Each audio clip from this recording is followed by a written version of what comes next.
In today's video, I'll teach you how to log in Ontario colleges on PC. So first of all, launch open any browser of your choice. You can see over here I've opened Google Chrome.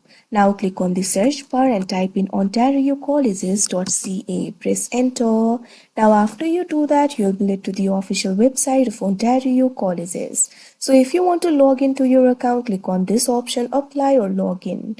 Now after you do that, you'll be able to find two options over here, Canadian applicants, international applicants. What you have to do is simply click on this option, apply or login, that you can see on your screen. Now you can see over here, you'll be able to log into your account. You can either continue with Google or you can also enter the email address over here. Now you can see over here, you'll be able to log into your account. You can either continue with Google or you can also enter the email address over here.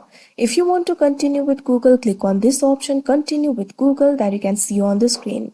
If you want to enter the email, click on the field of email and enter the email address associated with your account. Now after you enter the email, click on the next option that you can see on the screen. Now after you enter the email, click on the next option that you can see on the screen. Now you'll be asked to enter your password. Simply enter your password. If you have forgotten your password, click on this option, forget password, and you'll be able to reset it. Now after you enter the credentials, click on the sign in option and you'll be logged into your account. So that is how you log in Ontario College's account. I hope you found this video helpful. Thank you for watching.